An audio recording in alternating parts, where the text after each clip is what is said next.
buenos días a todos, tengan una bienvenida a su devocional, Mi Tiempo con Dios. Venimos en la lectura de la Biblia y hoy nos corresponde el capítulo 5 del libro de Éxodo. Éxodo capítulo 5. Moisés y Aarón hablan con el faraón. Después del encuentro con los líderes de Israel, Moisés y Aarón fueron a hablar con el faraón y le dijeron: Esto dice el Señor Dios de Israel: Deja salir a mi pueblo para que celebre un festival en mi honor en el desierto. Ah, sí, replicó el faraón. ¿Quién es ese Señor? ¿Por qué tendría que escucharlo y dejar ir a Israel? Yo no conozco a ese tal Señor y no dejaré que Israel se vaya. Pero Aarón y Moisés insistieron. El Dios de los hebreos nos ha visitado, declararon. Por lo tanto, déjenos hacer un viaje de 3 días al desierto a fin de ofrecer sacrificios al Señor nuestro Dios. Si no lo hacemos, nos matará con una plaga o a filo de espada. El faraón respondió: Moisés y Aarón, ¿por qué distraen al pueblo de sus tareas? Vuelvan a trabajar. Miren, hay muchos de su pueblo en esta tierra y ustedes les impiden continuar su labor. Ladrillos sin paja. Ese mismo día, el faraón dio la siguiente orden a los capataces egipcios y a los jefes de cuadrilla israelitas: Ya no les provean paja para hacer los ladrillos, hagan que ellos mismos vayan a buscarla, pero exíjanles que sigan fabricando la misma cantidad de ladrillos que antes. No reduzcan la cuota. Son unos perezosos, por eso claman: déjanos ir a ofrecer sacrificios a nuestro Dios. Cárguenlos con más trabajo, háganlos sudar, así aprenderán a no dejarse llevar por mentiras. Entonces los capataces y los jefes de cuadrilla salieron a informarle al pueblo. El faraón dice lo siguiente: Ya no les proporcionaré paja, tendrán que ir ustedes mismos a conseguirla por donde puedan, pero deberán producir la misma cantidad de ladrillos que antes. Así que el pueblo se dispersó por todo Egipto en busca de hierba seca para usar como paja. Mientras tanto, los capataces egipcios no dejaban de apremiarlos. Cumplan con la cuota diaria de producción, les exigían, tal como cuando se les proporcionaba la paja. Después azotaban a los jefes de cuadrilla israelitas que los capataces egipcios habían puesto a cargo de los trabajadores. ¿Por qué no cumplieron con sus cuotas ni ayer ni hoy?, les preguntaban. Entonces los jefes de cuadrilla israelitas fueron a rogarle al faraón: Por favor, no trate así a sus siervos, le suplicaron. Ya no nos dan paja, pero aún así los capataces nos exigen que sigamos haciendo ladrillos. Nos golpean, pero no es nuestra culpa, es culpa de su propia gente. Pero el faraón gritó: Ustedes son unos holgazanes, haraganes, por eso andan diciendo: déjenos ir a ofrecer sacrificios al Señor. Vuelvan ya mismo a trabajar, no se les dará paja, pero aún así tendrán que producir la cuota completa de ladrillos.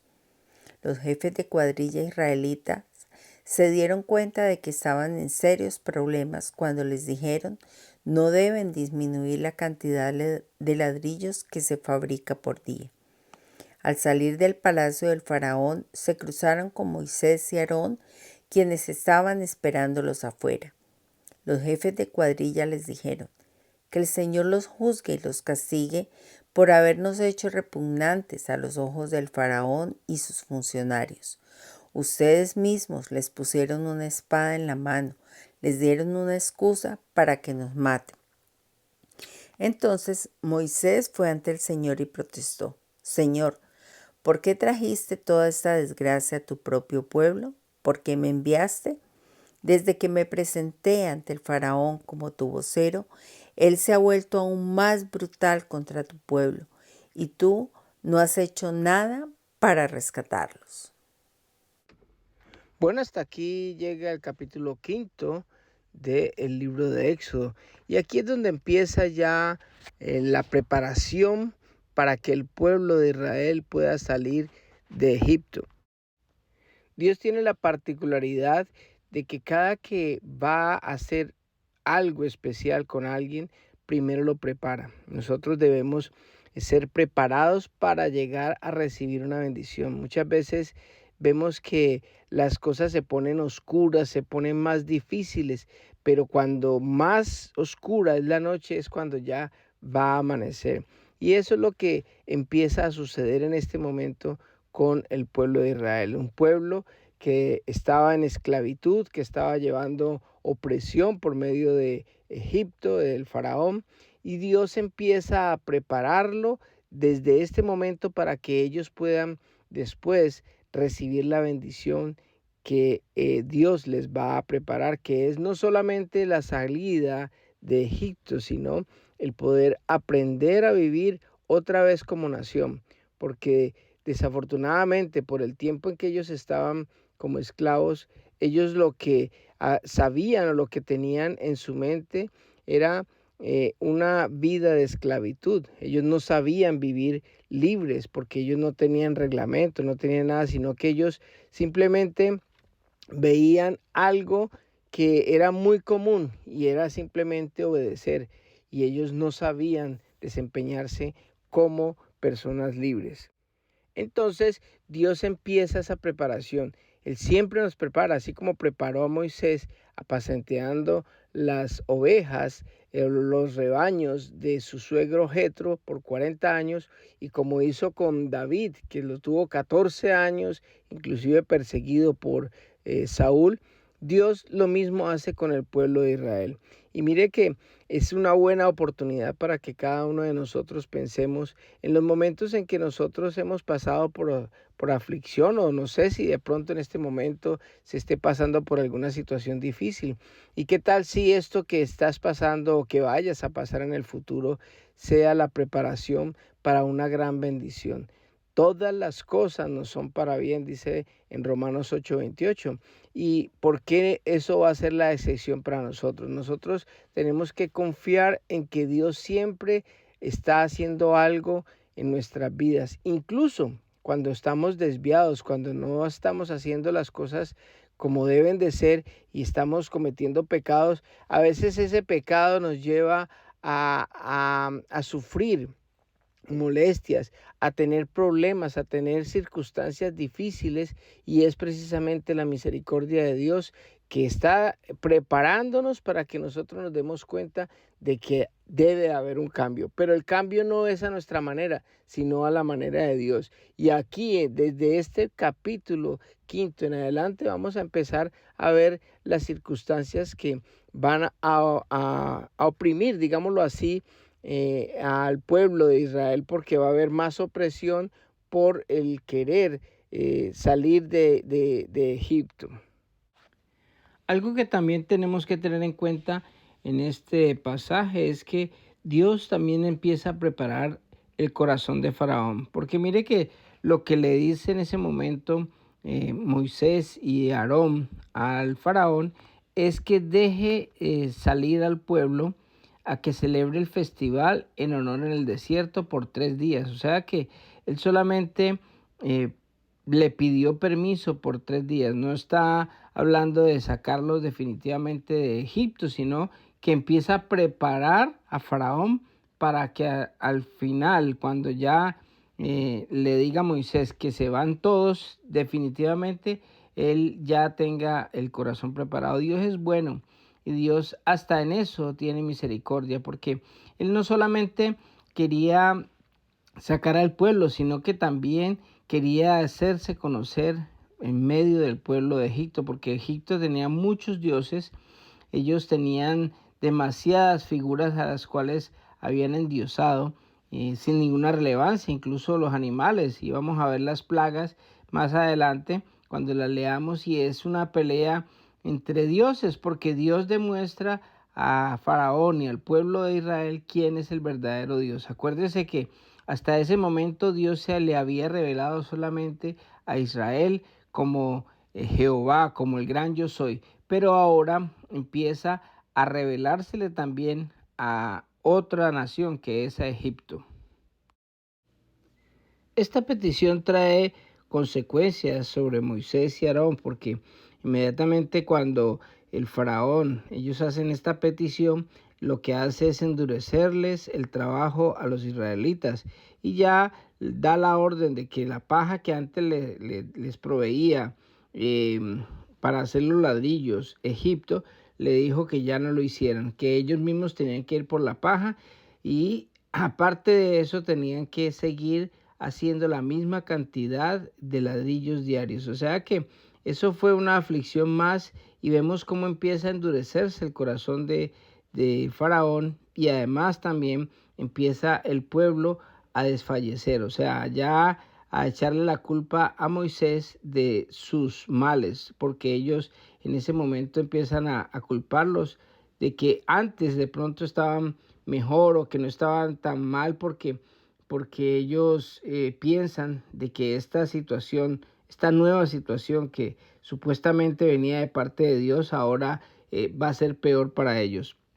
Pero lo que no saben es que Dios está trabajando no solamente en Moisés, en Aarón, sino también en Faraón y también en el pueblo de Israel, porque ellos necesitan conocer, necesitan salir con fe, necesitan saber verdaderamente quién es el que está haciendo la obra en ese momento. Y es bien importante tener en cuenta de que todas las personas alrededor se van a dar cuenta cuál es el verdadero Dios y qué es lo que Dios quería con todas estas situaciones que vamos a ver que en su momento fueron dificultades, cosas duras para el pueblo, cosas duras también, decepciones para Moisés y pues lógico que el faraón en medio de todo esto juega un papel importante porque él al no conocer al Señor, entonces simplemente hace que el pueblo pague las consecuencias de lo que Moisés y Aarón están haciendo y pidiendo. Yo no sé si alguna vez nos ha sucedido de que cuando queremos hacer las cosas bien hechas, las cosas como Dios lo dice, como Dios lo manda, sea en el trabajo, sea en el estudio, sea en donde sea, empieza a haber una oposición fuerte, empieza a suceder que pareciera que nos fuera mal en algunas cosas, o sea, como que antes nos iba mejor porque es que antes de pronto no teníamos ese enfrentamiento en contra de las potestades de maldad. Entonces cuando empezamos a hacer las cosas como debe de ser y como vivimos en un mundo caído, donde lo malo le llaman hoy en día bueno y a lo bueno le llaman malo, entonces empiezan a ir en contravía de todas las personas y eso trae a veces consecuencias que a la larga van a favorecernos a nosotros, pero que en el momento todo el mundo nos va a rechazar, de pronto nos va a hacer a un lado y van a creer de que por culpa nuestra ellos van a tener consecuencias. Por ejemplo, cuando uno trabaja honestamente en un trabajo y hay más personas, las personas que no conocen de Dios, al verlo a uno hacer las cosas con excelencia, empiezan a sentir envidia, empiezan a decirle bájale el ritmo porque es que vamos a acabar muy rápido, entonces después qué vamos a hacer y cosas como estas. Entonces eso es impopular en medio de las personas, en medio del mundo. Y recordemos de que lo que hemos hablado siempre es que el faraón representa, es un tipo de Satanás. Egipto es el mundo que está, lo que uno vive, y Israel sería como los hijos de Dios, como los escogidos, como la iglesia hoy en día. Entonces, cuando nosotros tratamos de hacer algo como debe de ser, pues hombre, vamos a tener fuerte oposición por el mundo, incluso por los mismos personas que creen, que dicen que son creyentes, pero que todavía no han tenido una conversión bien genuina, y eso va a hacer que nosotros nos volvamos impopulares, así como empiezan a ser impopulares Moisés y Aarón. Y por supuesto, no se deja de esperar el reclamo de los líderes de los israelitas en contra de Moisés y Aarón. Y lógicamente que Moisés inmediatamente también va y le reclama al Señor porque le echa la culpa a Dios de que por qué había traído esa desgracia a su propio pueblo, por qué había enviado esta situación tan difícil, si siendo de que ya ellos el solo hecho de ser esclavos y estar padeciendo lo que estaban padeciendo ya era duro, y aún ahora más el hecho de que ellos tuvieran una represalia a causa de esa petición que Dios les había dicho que le hicieran al faraón. Nosotros también muchas veces hacemos lo mismo, le hacemos reclamo al Señor porque aparentemente estamos haciendo las cosas como deben de ser y sentimos esa oposición y esa situación tan difícil que a veces inclusive nos trae varias consecuencias o muchas consecuencias en nuestras vidas. Y vamos ante Dios y Dios no se enoja por eso, porque Dios es un Dios de amor, que Él no puede ir abrir su corazón y decirle, bueno, ¿por qué está pasando esto? Estoy tratando de hacer las cosas bien o estoy obedeciéndole y mire lo que está pasando. Pero entonces no nos damos cuenta de que en medio de todas estas circunstancias, sean las que sean difíciles, por las que está pasando uno, Dios está obrando, y al final lo que Dios siempre quiere es que nosotros primeramente confiemos en Él a pesar de las circunstancias, y segundo, de que siempre debemos de esperar cuando estemos haciendo lo correcto, de que las cosas al final van a ser mucho mejor y van a hacer que nosotros salgamos adelante y tengamos la victoria en lo que emprendamos. Lo importante es estar seguros de que estamos haciendo la voluntad de Dios y no la nuestra, porque muchas veces nos confundimos. Estamos haciendo nuestra voluntad y queremos que Dios nos bendiga nuestros planes o que bendiga lo que nosotros queremos que salga o creemos que es lo correcto que debemos hacer. Así que no nos confundamos, hagamos siempre la voluntad de Dios, pidámosle a Dios dirección, y si nosotros estamos sobre la voluntad de Dios, en el centro de la voluntad del Señor, que es el mejor lugar donde estar, entonces Dios nos va a bendecir. Así en el momento no parezca que la bendición llegue, pero al final vamos a ser bendecidos porque Dios se agrada cuando nosotros hacemos su voluntad. Así que vamos a orar en esta hermosa mañana. Amado Padre, gracias te damos por esta mañana, Señor, por este día, Padre mío, que tú nos has permitido escuchar tu palabra, Señor. Empezamos el día con pie derecho porque cada que nosotros empezamos dándote la prioridad de nuestros días, es un día fabuloso, Señor. Yo te pido que bendigas a cada uno de los que escuchan estos audios, Señor. Te pido, Dios Todopoderoso, por los que están atravesando, Señor, por situaciones difíciles, que se ve la oposición por todos lados, Señor. Pero tal es el entendimiento que cuando tú estás en control de todo, Señor, cuando está más oscuro es cuando ya está amaneciendo, Señor. Ya la bendición viene, Señor, y darnos la fe y la esperanza y la confianza de saber y creer de que todo va a pasar, que todo va a salir bien. Te doy gracias, papito lindo, por todo lo que tú nos das, por todo el amor y por todo el control que tú tienes de todas las cosas, Señor. Gracias, papito lindo, en el nombre de Jesús. Amén y amén. Que Dios les bendiga a todos y que tengan un fabuloso día.